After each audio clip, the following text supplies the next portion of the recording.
Always updating. I mean, how long does it take to update? This is Sizzle Lean, powered by Fit to Be Trained, coming to you from the Deep End Broadcasting Network studios here in the lovely Virginia Beach, Virginia, in the United States of America.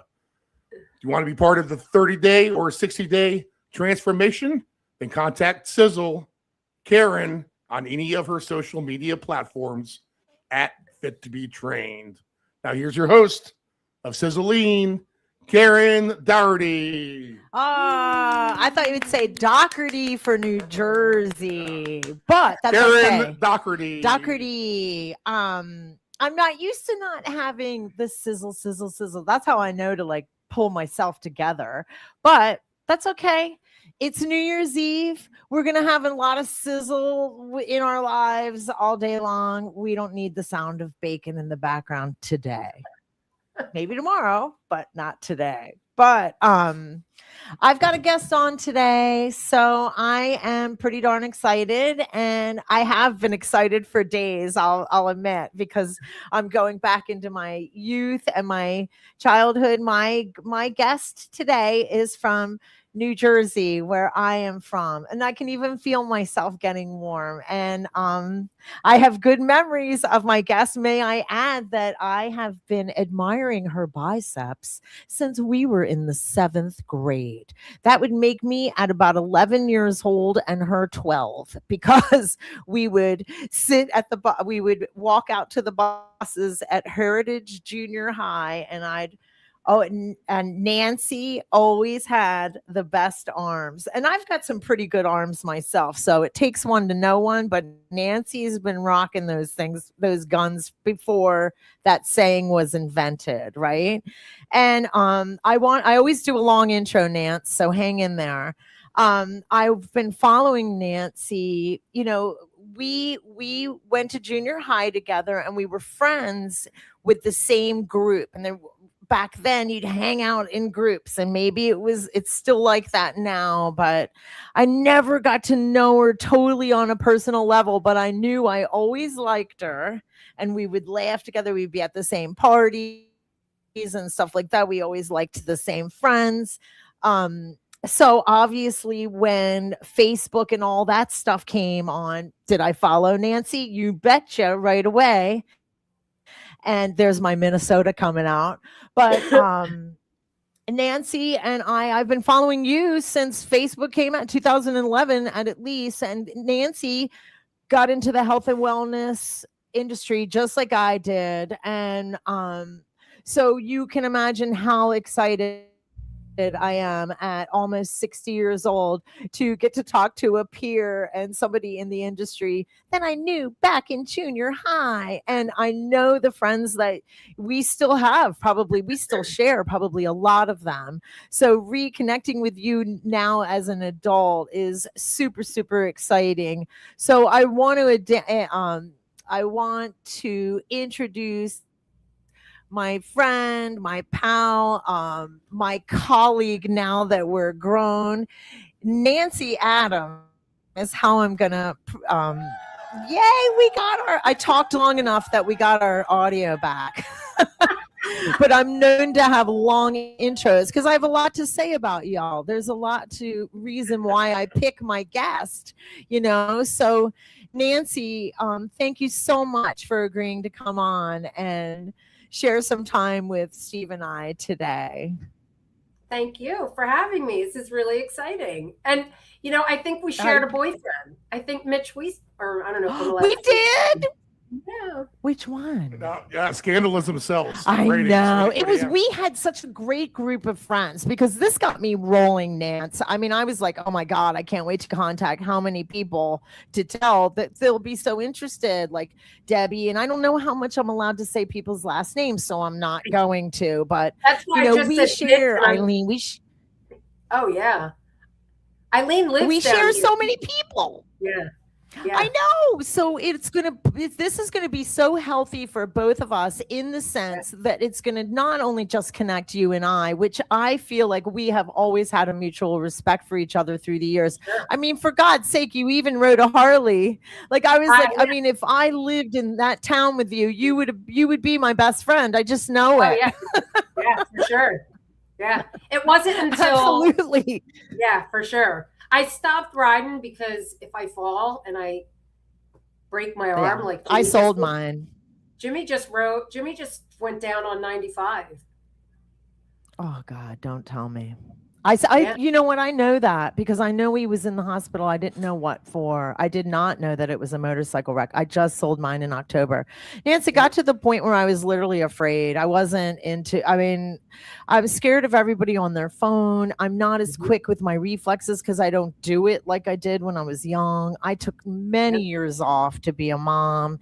I just am too valuable. I can't die right now. My kid needs me still. You know what I mean? Like, Yeah. so I had to get rid of Yeah, it. Jimmy was going down 95 and the traffic stopped, and he always keeps enough distance, but he thinks he may have overreacted and the bike went sideways and then it high-sided him, so it flipped him.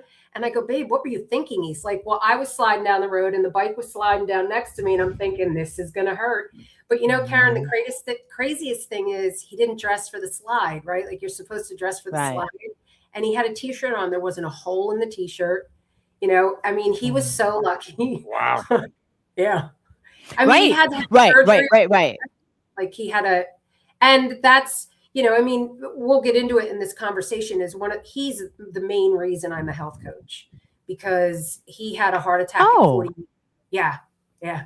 So I've always been into health and wellness, right? Like, I mean, you like I've always. I know that's what I want. I want to go back far. You're like, don't worry. I'm only going to keep you for 45 minutes to an hour, but I'm going to go back now. Remind me, because one of my questions too is obviously our roots growing up in New Jersey. Weren't you? You were. I was on the field hockey team in I was on the seventh grade. Weren't you doing sports? I was doing track. Yeah. So the gym coach was the track coach, and I was so fast. Like when Facebook first came out, everybody was like, they would message me, oh my God, I remember watching you run. Like your feet didn't even touch the ground, right? I was a sprinter. And he told me, the gym coach was like, you don't even have to come to practice. Just come to the meets. And the first race I ran, I ducked under the ribbon because I didn't know I was supposed to run through it. Like I didn't even know what I was doing, but I never lost. Right? We were probably all out the night before. I hate to say it. Totally. And then I went to the States, won my heat, but I was losing the final. And I mean, 100-yard dash is like less than 10 seconds. I walked off. Like, because I didn't know how to lose, like nobody ever. So it took me so many years to unravel. If I can't be the best, I don't want to play.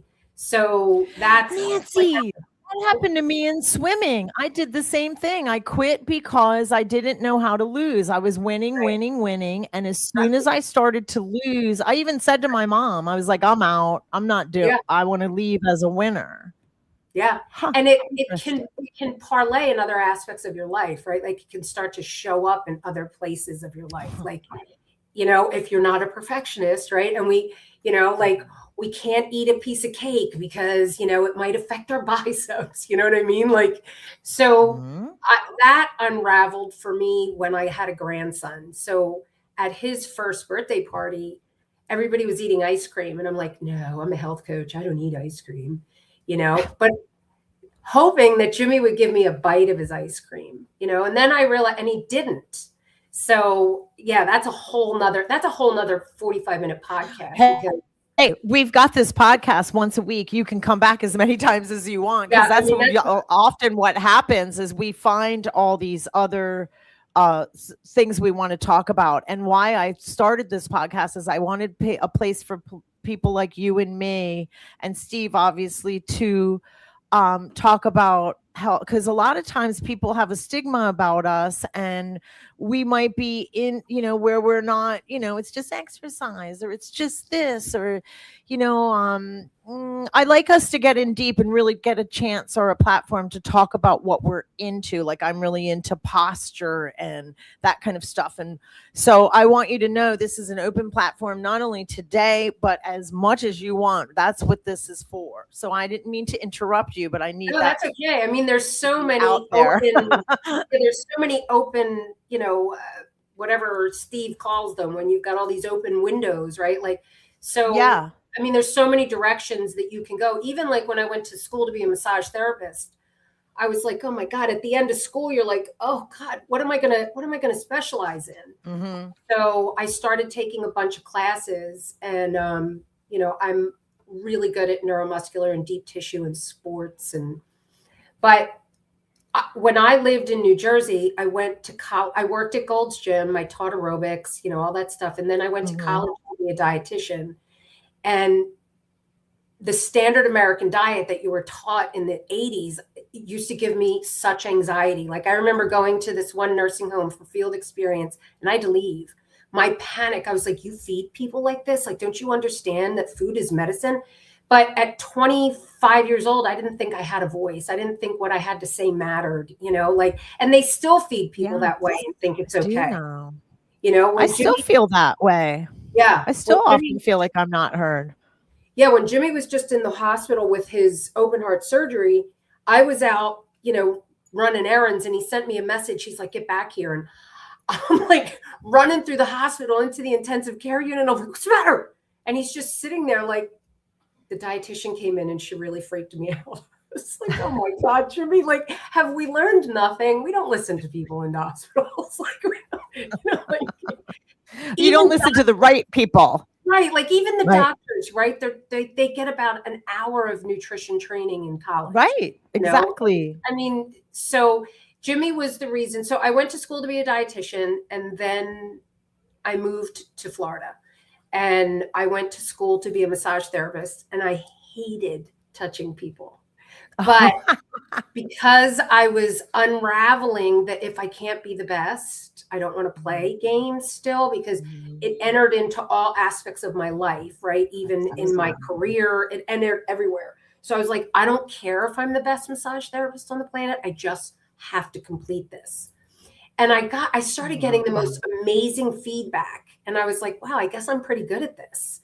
I mean, of course I am, right? Like it's physical fitness. I mean, it's the body, it's movement. And for the longest time, I would cry people's tears. Like I'm such an empath, and I don't have but like Pilates, like you put your hands on somebody and you feel feelings that they're not expressing yet, and that they're holding them in their body somewhere, right? Like the body keeps the score. So then Jimmy had a heart attack. I'm trying to do this like really quickly. Jimmy had a heart attack. Don't feel like you have to rush. You're doing good. Well, Jimmy had a heart attack at 40. I'm just going to try to pull in the health coaching component. So Jimmy had a heart attack at 48 years old, and he started profusely sweating. We came home, we were at lunch, we came home, and I opened up my medical dictionary and I looked up heat stroke, heat exhaustion, and I very reluctantly went to myocardial infarction, and it said patient will complain of pain behind the sternum. And just as I was reading that sentence, he's like, it's right behind my sternum. And I like, shut the book. Oh my goodness. God is good. Yeah. So we went to the hospital. He had a stent put in, and a week later they send you home with the protocol of pills. And he was a fitness guy. I mean, Jimmy, he was riding his bike. And so the ACE inhibitor, the beta blocker, the Plavix, everything that was allowing his heart to heal. But he went back to the cardiologist for a follow-up visit, and he said, how long do I have to stay on this medication? And the doctor said, for the rest of your life. So in the parking lot, he said, I would have rather die. So I said, well, let's start doing some research. So we found a holistic cardiologist down at Mount Sinai in Miami, and we went to him, and he took one look at Jimmy and said, I guarantee you're toxic with metals. And I was like, wow, what? Now, at the time, I was 43 years old. And I was going to so many doctors, and they're all like, everything you're experiencing is normal aging. And my mother's 43 years older than me. So I said, well, if this is normal aging, Mom, I'm going to be in a wheelchair by the time I'm 86. So we went down this rabbit hole with this doctor who, first of all, looked at me and said, well, yeah, you're within normal range, but you're not optimal. What was that? So that's when I learned about optimum blood levels. And I watched Jimmy. So then I started my education. And that was when I went to so many different certification programs for health coaching. Are you frozen? Different certifications in around that subject. Yeah. Yeah. So Like, I went to the I'm having a hard time. Can Yeah. Just give her a half a second. It's taking so give her a second, then she'll. I missed some of it and I wanted to hear it because it was important. There, go back to where, and I'm trying to think where, right before your certification. So Jimmy, just keep going. I'm sorry, Nancy. That's sorry. okay. I just missed it. It's like the podcast lulled and I just want to make sure I get everything. Right. You were all around the mind. It was more about the heart attack. So were you focusing in your career? You're thinking, I want to know more about this subject or just basic? No, just so we got physiology.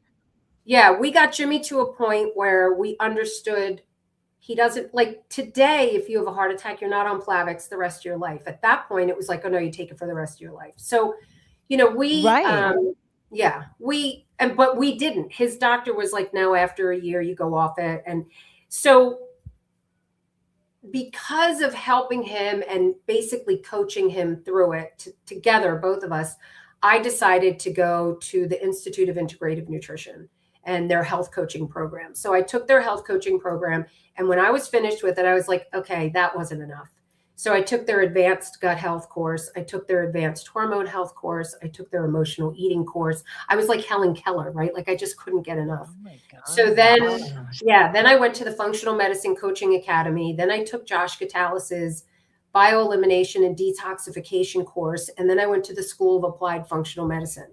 The School of Applied Functional Medicine is full of like acupuncturists and doctors and nurses and PAs and NPs. Cool. Thank you for clarifying that. Yeah, that one was a little deep. I mean, it was super deep for me. But one of the girls in the class ahead of me, her husband said to her once, Bonnie, I don't need to know how to build the clock. I just want to know what time it is. And I realized that most people, like probably not you, I could have probably a 2-hour conversation with you. Oh, right. I know. Like the Dutch test and, all of But I things. understand husband too, because I'm a little bit like him too with nutrition, which is funny because I'm more into not even physiology. I'm more into anatomy.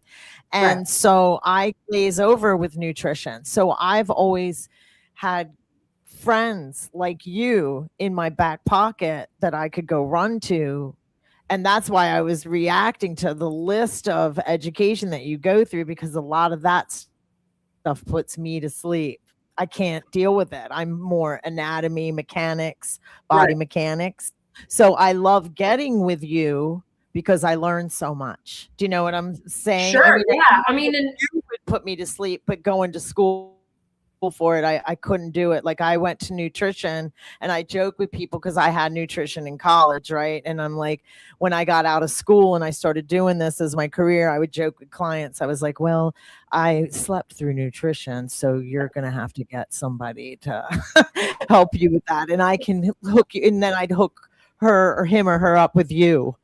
You know what I mean? Just to be honest.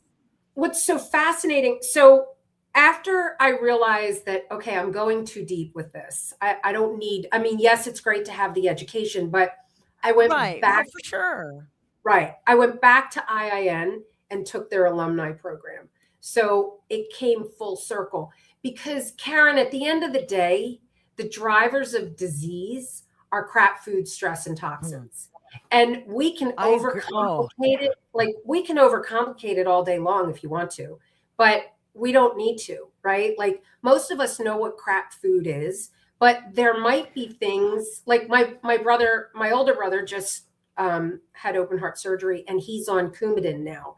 So he can't eat dark leafy greens. So those are toxic to him right now, right? Like because see, that's the kind of stuff that's why I'm so glad you were willing to come on, because even somebody like me, I'm learning. Keep going. Right.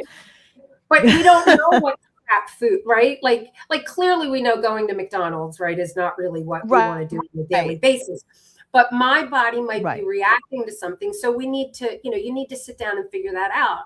And, toxins, I mean, they're so ubiquitous, right? Like they're everywhere. I was So interested in the metals. What about how did Jimmy get full of metal? Full of Well, heavy metal. But anyway, sorry. well, the crazy thing is my metals were higher than his. Okay, so Jimmy's a welder, so Okay. that could have something to do with it. How your body Fish? What about detoxes- the fish? Don't they say we get a bunch of metal from the fish? Wait, okay, so I have a cute story. So after we found out about this, and Jimmy, he was doing chelation therapy to rid his body of the metals. So the metals. What is that? Like, wait, you went too big. What does that mean? Chelation. Chelation is the bonding agent. So you can do chelation intravenously, or you can do it orally. You can also get it, like if you're a green juice drinker, you can throw cilantro. Oh, I love cilantro. Cilantro is a natural chelator. What does that mean? That it's separating the metal out of the blood? So, in layman's terms, excuse me. This is fascinating. In layman's terms, fascinating. all of your cells have like a docking station, right? So, like, imagine that your cell. So, imagine you eat, nutritious food, and the food goes into your cell. And your cell takes what, vitamins What or it minerals needs. or whatever it needs. If you have mercury or cadmium or lead or anything stuck in that docking station, then that cell can't get fed properly, right? So the chelation, which used to be DMSA, I think they got rid of the DMSA, now it's EDTA. It pulls it away, right? So that's why you want to sweat, you want to get in a sauna, Oh, cool. most people, right? Most people aren't toxic with metals. My metals were higher than his metals, but his body is different than my body, right? Because we're all bio-individually different. So, you can do provoked urine tests, and it will show you like what your levels are. For probably the first 10 years after the heart attack, Jimmy used to do a metals test every year. And one year on the anniversary, I got a letter from the Department of Health. And I'm like, oh no, what has he been sleeping with hookers? Like, who gets letters from the Department of Health about something? Well, so right. his arsenic levels were so high that the lab had to contact the Department of Health. So when he called the Department my goodness. well, wait. So when he called the Department of Health, the Department of Health told him that his arsenic levels were high. And of course, Jimmy being Jimmy said, oh, my girlfriend doesn't cook enough. Oh no, wait, what did he said? My girlfriend, I forget exactly how he put it. And they said, no, that's inorganic arsenic. This is organic arsenic. So if you eat a lot of chicken and it's not organic chicken, it's in the chicken feed. So if you think about it, like whatever the chicken is eating, is in the meat, and that's you're eating it. So there's arsenic in rice, there's arsenic in chicken because there's arsenic in chicken feed. So we're getting these metals, like I said, they're ubiquitous. So Dr. Gilbron did a whole. He was part of a chelation study down at Mount Sinai, and he did a whistleblower. The name of the video was Unleaded, because of the benefits at the end of the study that they found for heart disease, because he was a cardiologist. And when it was presented to the American Heart Association, they were like, yeah, that's great. We're not getting behind it. And the benefits are unbelievable. Yeah, it was a pretty cool, and he did like a really cool, but he's one of those holistic / functional medicine doctors that basically he ended up in jail for a little while and had his license taken away from him. In his mind, at least he's still here, but I think people are starting to. Why did he get taken? Why did his license get taken away? Because he knew too much? Well, so if you think about, like, if you were to ever talk to Chad or Google, like a lot of functional medicine doctors 20 years ago, were basically banned, and they were silenced any way they could be silenced, right? Like, because, Yeah. I mean, the only cure out there is medication in most people's minds, right? Because that's where all the money is. Well, one of our other guests, Stephanie Rothkar, if you scroll back on that, she was, and you know how peptides is all the big thing. Yeah. Yeah. Now she was kind of early on that. And she was explaining to us, about shadow banning, how they'll, hush, and yeah, that I find that fascinating that And they keep taking the peptides, they keep pulling them, happens. right? And of So course they it have to happens. rename them, right? So like the BPC 157 is now pentadecaarginine. You know what I mean? Like they have to take one chemical out, put another chemical in because they work. So the FDA doesn't. I mean, there's no money in cures. Yeah. Right. Exactly. It's so, yeah, that's why and Stephanie had to come on a couple times too, because you just branch out into these subjects that just need their own hour. And it's so interesting, but it's also, it can be, a little bit, I had to stop watching documentaries on food. Because one year I forgot what was going on with me. I think it was just basically that my son was like 14 and now he's 21. So it was a while ago, but you're basically stuck in the house. Like they're old enough they don't need you anymore, but you can't go too far because they really do need you. So I was like, all right, well, I'm just going to educate the heck out of myself. And this is outside of my job. So I did start to get involved in nutrition, and I started watching a lot of documentaries, and you go down the rabbit hole, and it all goes back to kind of the subject of what we're talking about, how, the good stuff is hushed out. And I had to stop watching it because it's very disheartening. You're like, oh my goodness. And now here we are at 2026. Can you believe it? And Ian's 21. So that was 7 years ago, how the food has changed. It talked about in the documentaries 7 to 10 years ago, what was going to happen with our food. And it's happening. Whole food is harder and harder to get, and everything's got chemicals on it. And, the problems with meat that were coming down the pike is kind of happening. Ground beef was going to have filler in it. And if I really try it 7 years ago, I'm sure that they were saying in the documentary, within 10 to 20 years, this will start to occur because of the shortage of good products. And I'm interested in all the toxins and stuff. It's disheartening though, isn't it? Well, it is. I'm sorry, I didn't mean to cut you off. No, you're fine. And it's, the toxins, right? So like I said, if you go far enough upstream, right, crap food, stress, and toxins. And I'm going to use my brother as an example. My brother just had open heart surgery. So my year started out with Jimmy having open heart surgery and ended with my brother having open heart surgery. Now, Jimmy has a genetic. Gracious. I know. Jimmy has a genetic component, which I didn't even know existed. So I met with a genetic doctor 2 years ago because I have a genetic mutation that causes neuroendocrine tumors. So they actually tell me, they're like, we don't really know what to do with you. You're the only patient we have that has this gene that doesn't have a sarcoma. And I'm like, well, what does that mean? Like, does that mean it's going to happen? And a sarcoma, I think, is a cyst or a tumor. Yeah. So they a tumor. Right. Okay.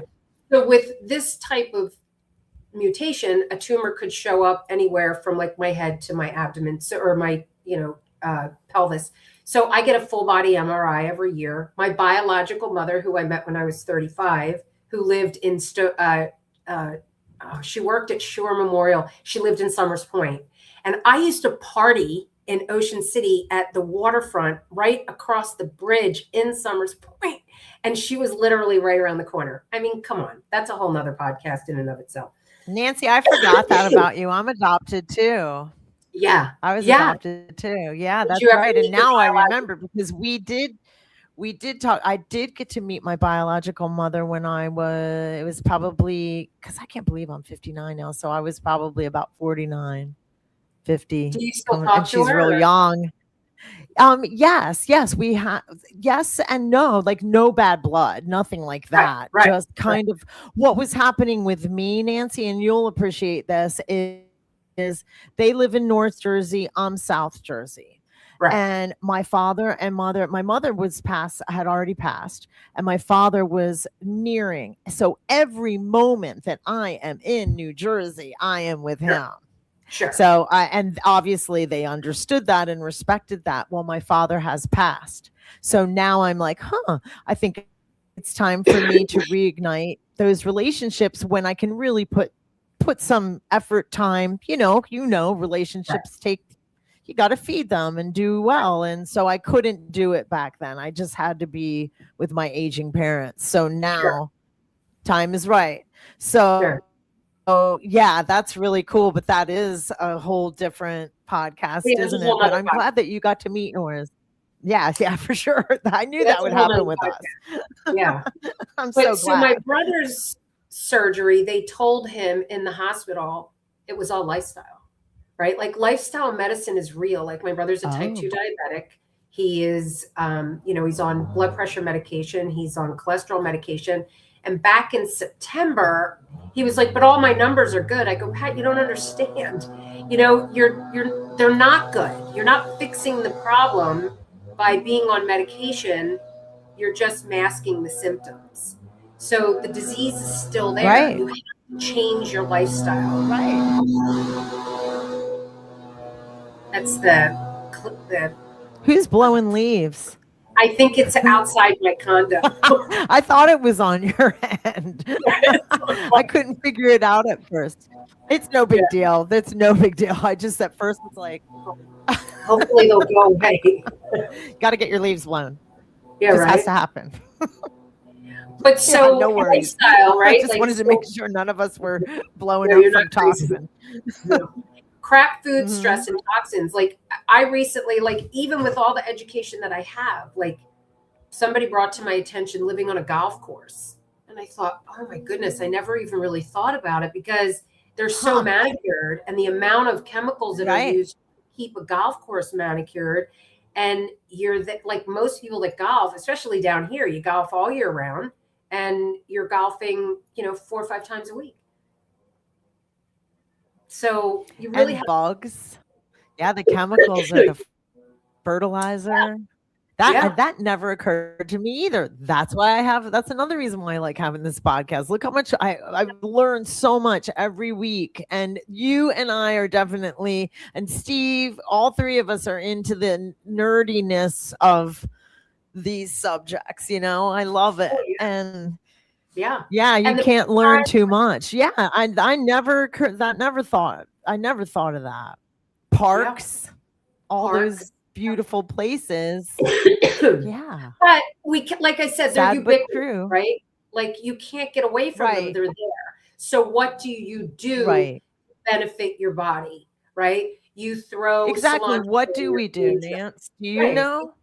Yeah, no, for sure. Like you throw bunches of cilantro in your green drink and you make sure that you move your body and you sweat. You got to sweat. Like, and if you can't, if you're not breaking a sweat, in the gym, then go into a sauna a couple times a week if you can find one, like get your morning sunlight, like good sleep, all of that stuff matters. I think that's really, I like how you said sweat because that is kind of the big thing, with the saunas. And I lucked out and got to take a real Native American sweat lodge not that long ago. And it felt so good because I'm not a sauna person. And so sweating is something we really need. Lucky for me, I love cilantro.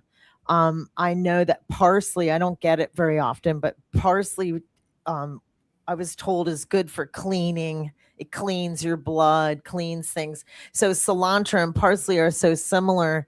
Does that mean that those kind of really green, leafy greens are really, all of that stuff. Yeah. Crap food, stress, toxins. I think stress is one of the biggest problems. That's one of the biggest problems we have in the health world. You know, how do you manage your stress? And our culture is just pounding us with it. Mhm. Like I have always been a workaholic. I've always been a holic of something.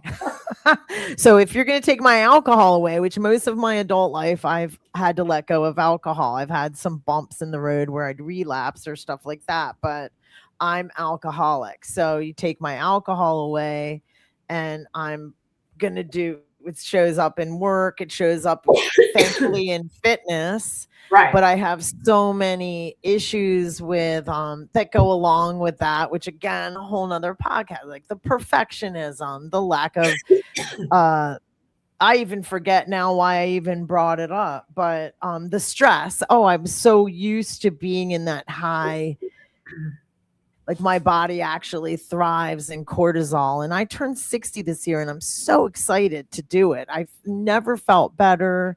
And you know why I've never felt better?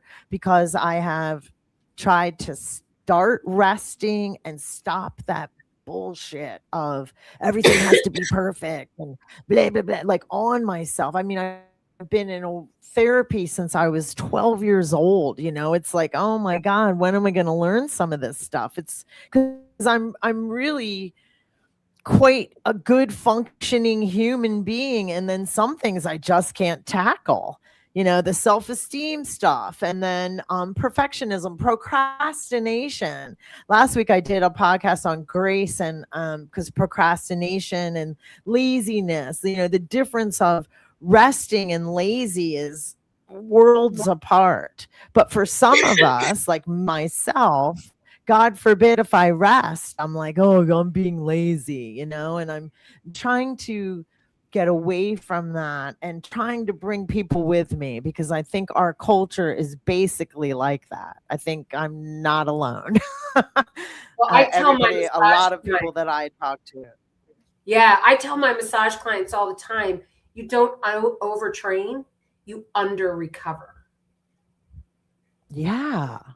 Right? So, especially as we get Right. older, like I turned 60 this year, right? So, as we get older, I ask my body, like I don't push through those moments anymore where my body's asking, can I not do this today? I honor that. Yeah. And it's really difficult, right? But your body shows How up. I was going to ask you, when did you realize you need to start doing that? Like I would say I've started doing it within the last year, maybe two. Yeah, no, like yeah. New.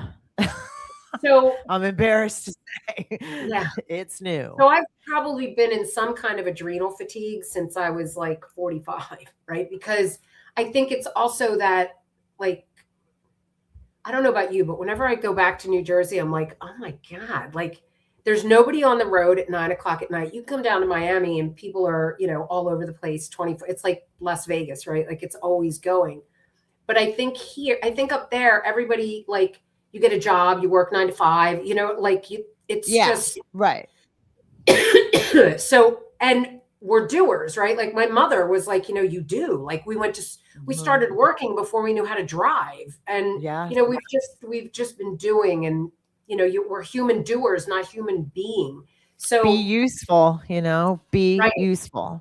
And this year really knocked me. I mean, Jimmy was in the hospital 4 times, my brother, and then my brother. And I said, that's it. Like, that's it. Rest is so important. And I understand the importance of sleep, you know? So yeah, I mean, I'm 60 years old when I'm finally giving myself, I mean, I've understood it for a very long time, but I'm giving myself mission, you know? Oh, I've taught it my whole career, and I've been in this career almost 40. Like I can't really say 40 years. I've been in this career 30 years. For the first 10, I did it like I was an aerobics instructor, but you know, that's not nothing. It's just that I think what people don't realize is when we really make a decision to go into this career, most of us are pretty highly educated and we take a whole bunch of stuff on the side, you know, like as long as I've been following you on social media, I knew how many things you were taking on the side because you would post about stuff and it was always interesting and it was always in the wellness industry of some sort of, So that's why I wanted to have this platform for us to talk about that stuff, because sometimes we just don't get to, and then like how I even got on this was saying, I've been teaching rest, I've been teaching being kind to yourself, I've been teaching all that stuff forever. I just wasn't Right. do as I say, not as I do kind of thing. I didn't Right. know how to. And then I've been in therapy in and out my whole life. I haven't been in therapy much 2025 because I was trying to use the tools. You learn your tools and then you go out in the world and then you go back out. You're like, I think I have some questions I need answered, and then you get your tools. But yeah, I'm bound and determined, because I go into my 60s. I am not going in there, like you said, in adrenal fatigue, because I would literally feel that feeling. Right. Adrenal fatigue. Oh, it's the worst, isn't it? Last time I had it, I went to a library and I wanted to just sit in the library and just be like, or cortisol. I feel like I'm like constantly cortisol, which even though I don't look like I'm in cortisol, I don't have the belly fat and all that, but that's because I'm a fitness professional. So we get away with things, they get covered up, it's just that's what's great about this job. It's great, but then it's not, we're very, very healthy, but we're in a space where we can be unhealthy too. And a lot of us are, once you get us all in a room and we're talking to each other. Like just the other day, I tried calling another trainer just to go, are you so burnt out? Like this time of year, I'm usually so fried. I mean, like just sit and stare kind of stuff. Right. And it's yearly. I'm always like this time of year. And I love my job. It's just I'm fried. Like I'm going to probably do nothing tonight, or maybe go to this little gathering, but I'm going to really try not to work.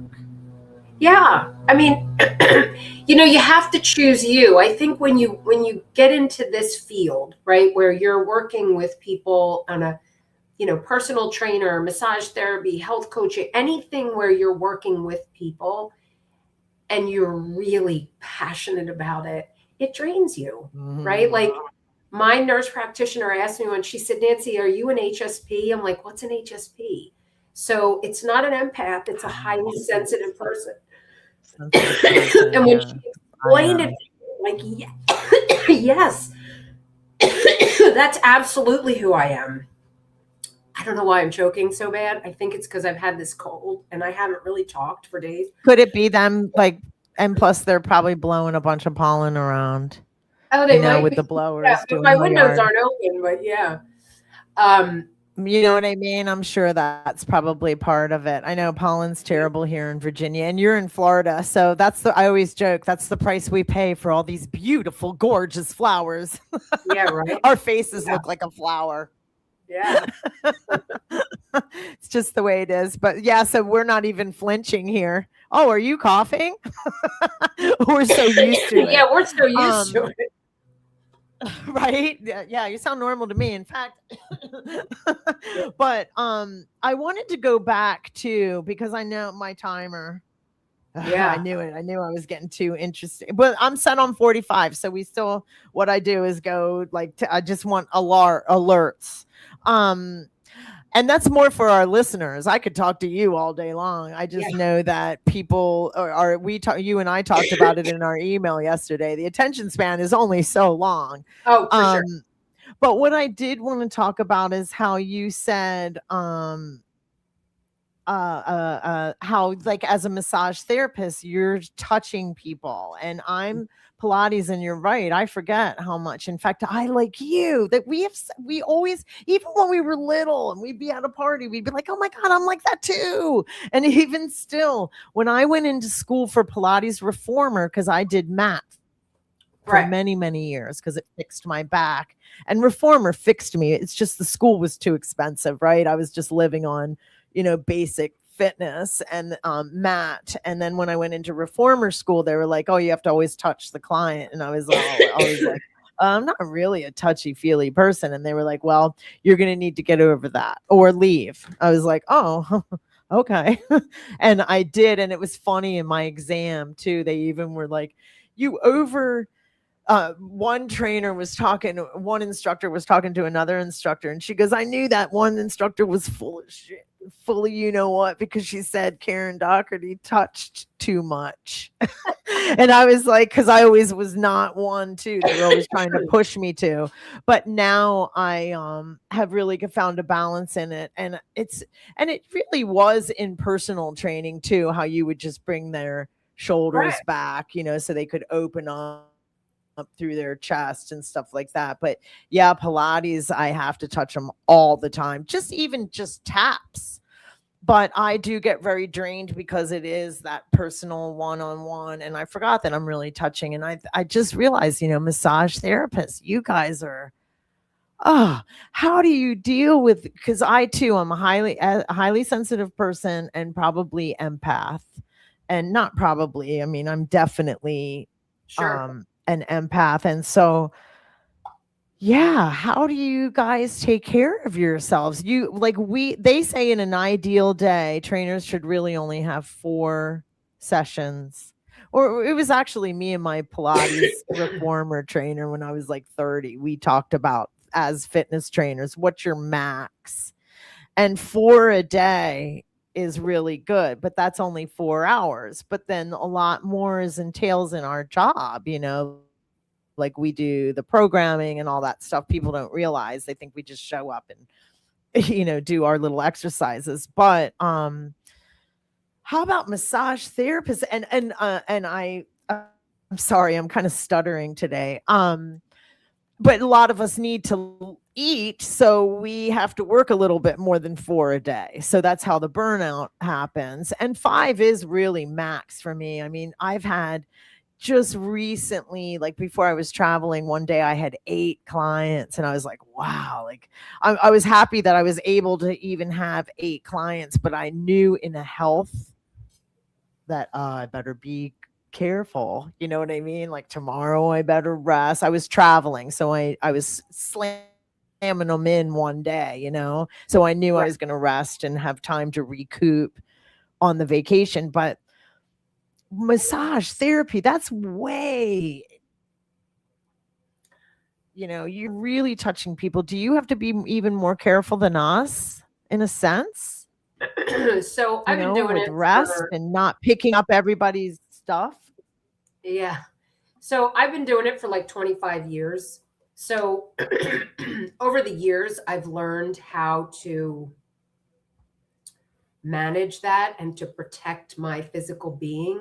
But I love my clients so much that sometimes it definitely drains me. But now I'm really particular about who I touch. Like I'm really particular. I've cried many people's tears for them. Like, I don't know why I'm crying, and I'll be crying. I had a guy one time, Karen, that came in, and I thought I was being punked. He was an amputee from above the knee down, and he wanted me to work on the energy where the foot used to be. And I was like, are you serious? Yeah.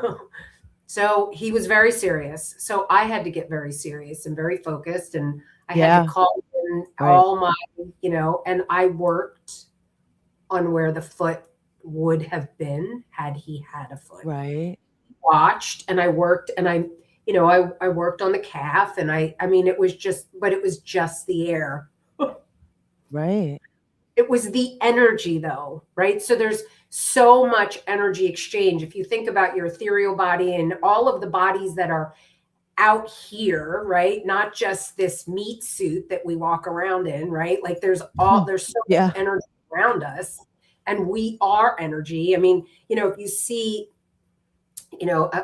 like a friend of mine passed away a couple of years ago, and I saw his body, and I was like, wow, if I ever knew we aren't this, like we are not this body. I mean, it's just, so there's some Reiki techniques you can do to protect yourself. But, the most important thing is, like we said, stay hydrated, get rest, understand what's happening, because you're not going to stop doing it. There's going to be another day where you're going to send me a message and you're going to go, I fucking did it again. Excuse me. I did it again. I did 8 people, you know, but now, you know, like, okay, this is going to drain me more than it did 10 years ago and more than it did 20 years ago.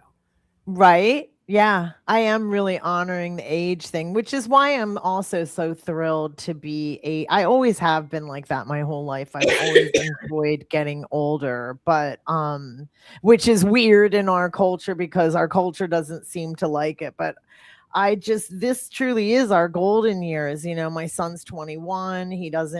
It's not that he doesn't need me. Of course he needs me, but I get to go out and be me now. And I've been waiting for 21 years for this because I didn't have him until I was 38. So I got to live as Karen Dougherty for 38 years. I was single. I was that kind of girl. I never had the pleasure of getting married and I did have the pleasure of having some really nice boyfriends, I might add. It wasn't them. It was me usually, and you hear me even stutter as I say it. I just never did well in the relationship department. But when I get to heaven, I still get to thank God because everything else has been really, really cool. And you and I both know it ain't over yet. You know, I could end up still meeting Mr. Wonderful. I just hadn't prior to getting pregnant with my son. So 38 years I was on my own, living my life. And, you know, I did a lot of volunteer work. I was alcoholic then too.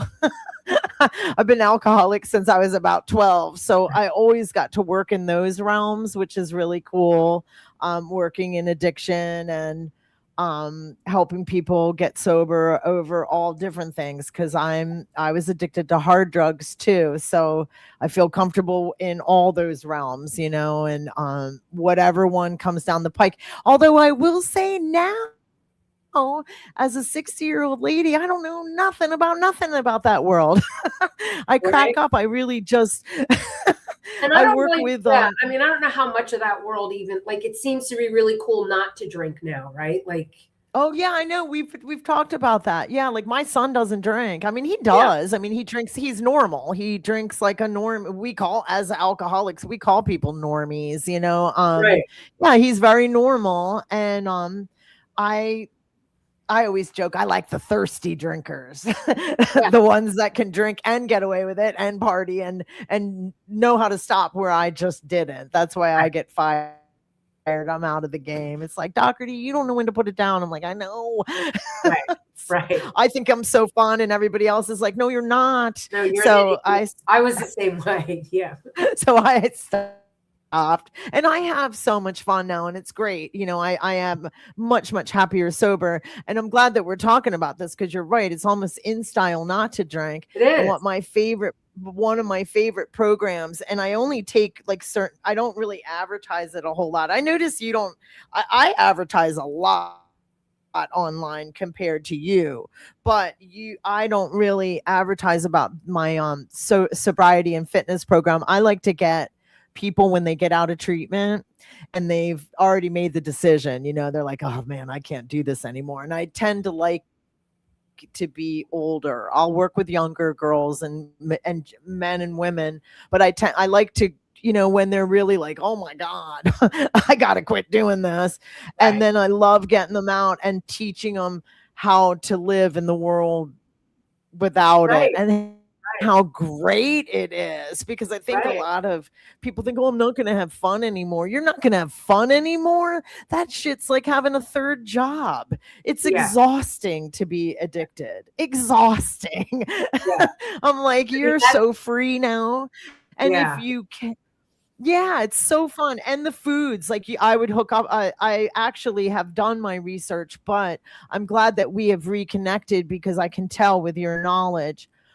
There's so many things that they can eat to actually promote, you know, getting stuff out of their body. Because even if they go to those fancy rehabs, I think some of them are teaching them about nutrition, but they're only there for 30 to 60 days, depending on their program. So, you know, it's fun to teach them how to work in their own kitchen and the foods that they, you know, want to eat. Pomegranate juice will stop heroin craving. It won't stop it. It won't stop. But I'm sorry I said that world. It's a shame, but it helps. Like when you're getting sober and you've let go of that world, like the opioids or anything in that, even Suboxone, pomegranate juice is pretty magical. And it's almost, I found out later, like one of my clients was like, that's biblical. And I was like, no, I did not know that. So I'm always learning, but certain foods that really help. I don't got to tell you. I feel stupid that I'm even saying it. That really help promote. No. Yeah, I want to to honor you though, because I know how hard it is. So I have an older brother who got sober, and I have a younger brother who just couldn't. And he took his own life because he just couldn't get sober. Like alcohol just ran his life. And I know about that. Yeah, I know how hard it is. And another thing I wanted to say, like I can lift weights in the gym all day long, but you Pilates girls, like I feel like one of the football players when I go in those Pilates reformers. And then I did a Legree class. Are you crazy? Like I'm in the class. I haven't taken one of them yet. God, I was doing like kind of like in a down dog, right? And I think you do it in Pilates too, where like your feet are turned in one direction and you're kind of going back and you're doing like obliques. And I went back and my sacrum went, yeah, we're not doing this. And I was like, oh my God. It's really something. And I want you to know that the Pilates, it's really funny because I love Pilates, okay? But let's get this straight. No. I respect Pilates. I don't necessarily love it. I like CrossFit. I like Olympic weight training. I'm a really decent athlete for my age group. Right. And now I've really pulled back. Like I joke, people are like, you go to CrossFit. I'm like, CrossFit is so fun now. Oh my God. Because I don't really feel the pressure to do but I want to say that I am lifting heavier weights, and heavy being 100 pounds for me, which is super light in CrossFit. Like I might, I'm deadlifting probably 140, which is really light for some of people, but I don't want to intimidate other women and be like 140 is light. I might do that one time. And when I'm at CrossFit, I don't go over 100 pounds. That would be like if somebody was like, all right, $1 million and do a PR, and I would probably do 140, but like 5 years ago, I probably would have been really trying. Right. Now I don't even go over 100. It's like, that's so funny. I would never. I just don't feel that that's even good for me anymore because of my form. Right. And I've been through so much physical therapy and the mechanics of my body, and I'm petite. It's never going to change. I would go in that CrossFit gym with the bigger girls and be like, "Hi, let's work out together." And they would joke with me. I was like, "I want to be like you guys." And they were like, "Well, Sizzle, you got to pick some weight up." And I was like, I know. And because I want to be respectful of your time, but seriously, do they call you Sizzle? Yeah, that's my name. That's your name is Sizzle. Yes, isn't that great? It's awesome. Wait, May it never end. May I take that to the grave? Happened. I know I love that one. Tell me how that came about, and then we can wrap it up. I went. Okay, me and Steve can vouch for this one. We both were working out at a CrossFit gym called Valiant CrossFit. It is no more, unfortunately. But we still go to we attend Takeover.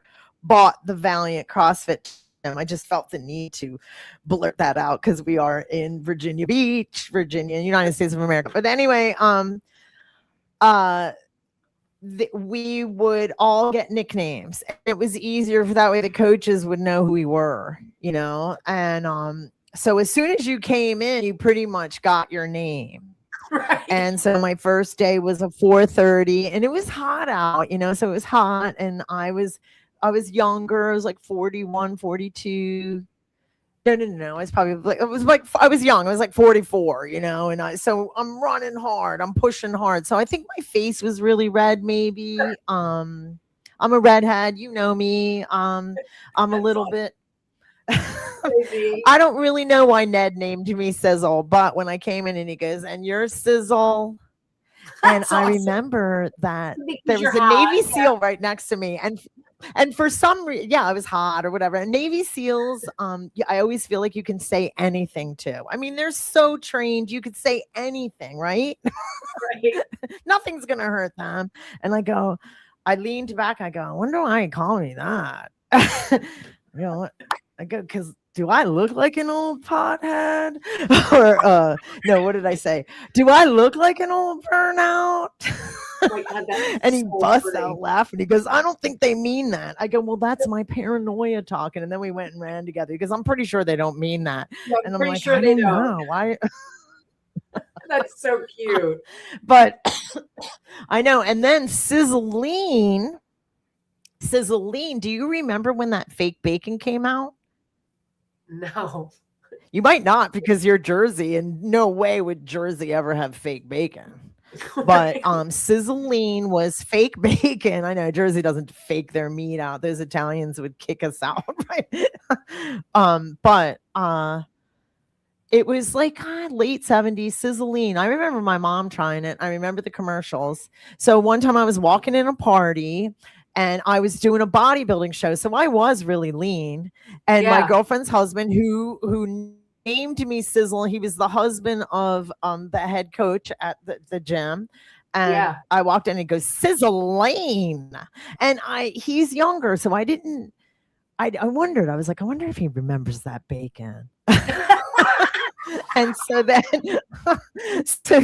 when Steve was like years later, because this is years ago, Steve's like, Sizzle, you should do a podcast. And I was going through a lot emotionally, my kid, and just life was tough. And I was like, nah.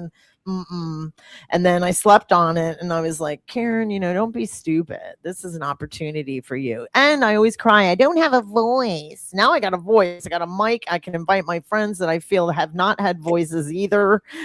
That's awesome. And we can come on and we can talk about what we're into. Do we have 1 million followers? No, but I want to say this too. Like I'm glad that we're talking so openly. Can I put this on the Cherry Hill East? Can I let them know that we did this together? Sure. Yeah. Yeah. And I mean, I don't know because I'd have to start promoting this. Yeah. Because I think we would get a lot of. Yeah. I don't know if you limit yourself to just fitness people, but I think conversations are really interesting and you never know which direction they're going to go. Right. Like, so you should invite people to be on your show. Like, just, hey, if you're interested, reach out to me and be on my show. Yeah, for sure. Promote it anywhere. I've been doing this for like a year. I've been doing this for like a year. I've only invited women so far because what I said, I was like, all right, I'm going to go through all the women until I run out of women because we tend to not have a voice in the fitness world. So even in 2025, so I haven't ran out of women yet. But we've had CrossFit champions on here. You'll have to scroll through my Spotify or my Apple. Yes, we're on YouTube too right now. So you are seen. And so what I want to start doing is really advertising this. We're good at it now. We've got great conversations. We've got we've had almost 1,000 downloads, which isn't a lot at all, but it's also not nothing. Once a week we've held our ground and our guests are getting better and better. I've got an Olympian. I'm trying to get her. I want her so bad. And I've had some really great CrossFit athletes in here, and I leaned in there and I leaned in the worlds that I was in, like people that I knew, and I've been in the industry long enough that was easy to fill up 25 to 35 spots, because I do I'm trying to get a guest every week. I was thinking for this year, every other week, maybe. So then I'd only have to fill 25 spots. There's 52 weeks in a year. We take some off. But anyway, I wanted to keep it in the women. And then I thought, well, I'm kind of starting to run out because obviously there's a lot of men that I could have on here. And I'm starting to want to open up to that. Yeah. And I want to touch in lots of different areas. Like I want to keep it fun. Like I'd like to have a Zumba instructor in here because Zumba's fun. I've done it a couple of times, but I think it's held its ground. I'm not good at it because I'm not good at that dancey stuff, but I have tons of respect for it. And it's been around for a long time. It's held its ground. It deserves some respect. Yeah, for sure. And then I wanted to get a transgender coach in here because I wanted to talk about the men going into the female sports and how they feel about it. And is it fair? Because my obvious opinion is that it's not, but I'm open to, I think it needs to be talked about. I think they need their own space. Because they deserve a space too. For sure. But I'm also 59 years old and I don't know how to talk, right? Because I was joking. I was like, I want to get this coach on, and I kept calling him a he. And my one client's like, first of all, you got to stop doing that. It's a she. And I'm like, I know, right? I'm 59 years old. My name is Karen. I don't know how to talk in this new world, but I want to learn. I want to learn. I want to be in this space, and I want everybody to be in this space and feel comfortable too. Right. Cool.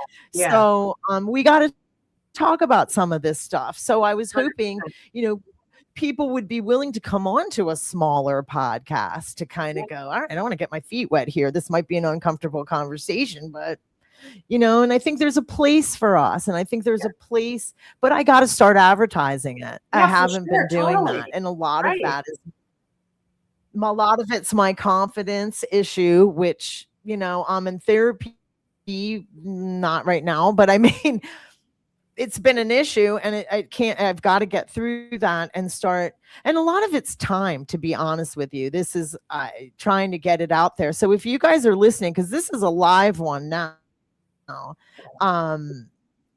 tell your friends about it.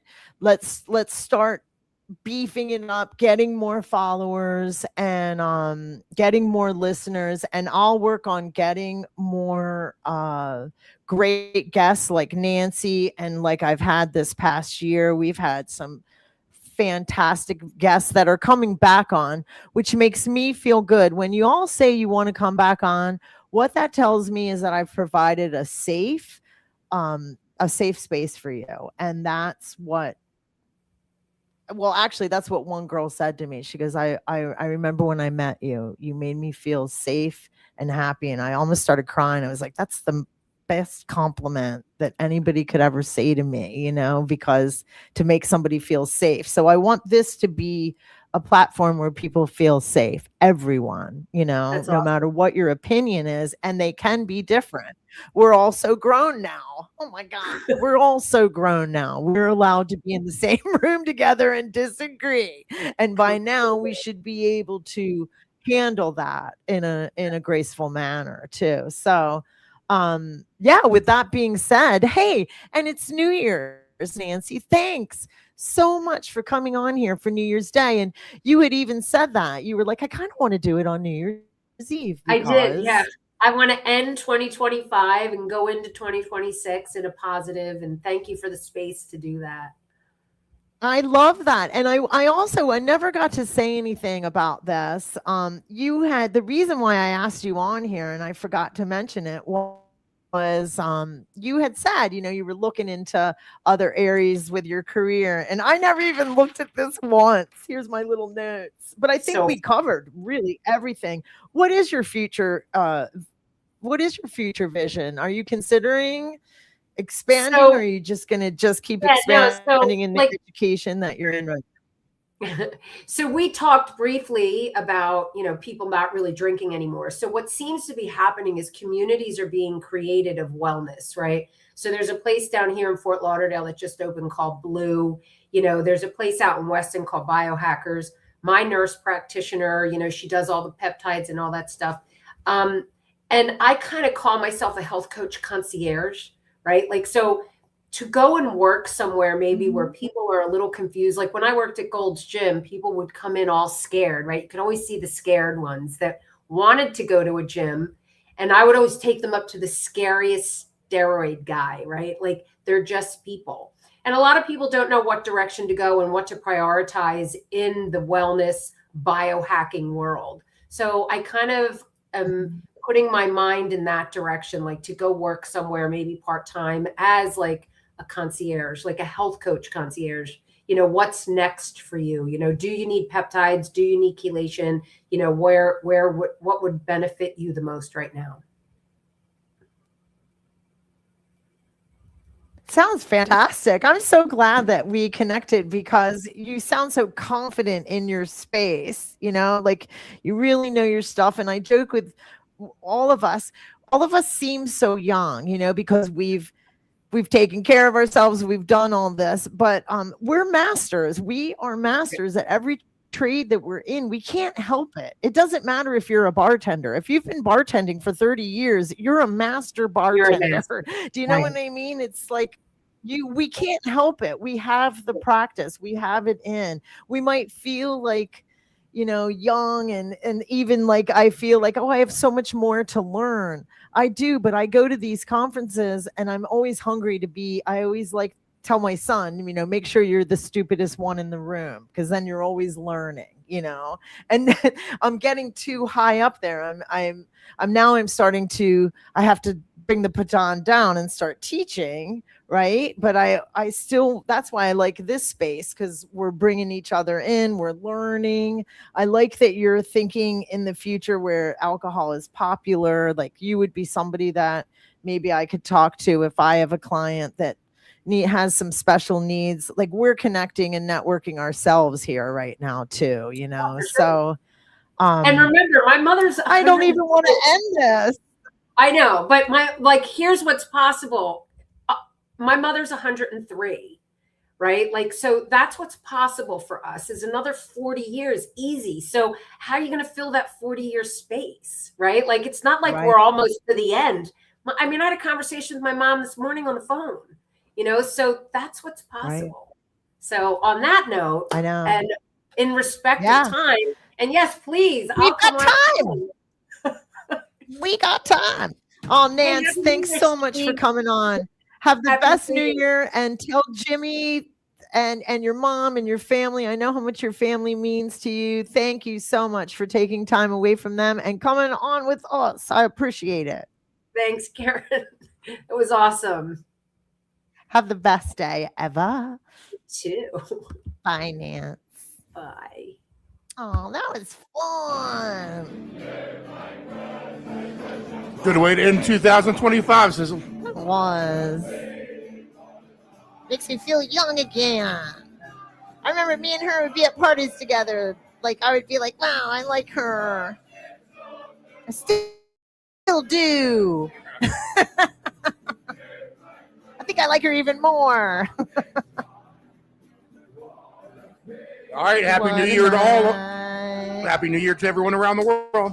Be safe. Happy New Year.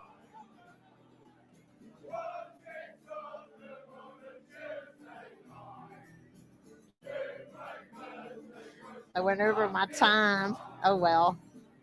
It was worth it.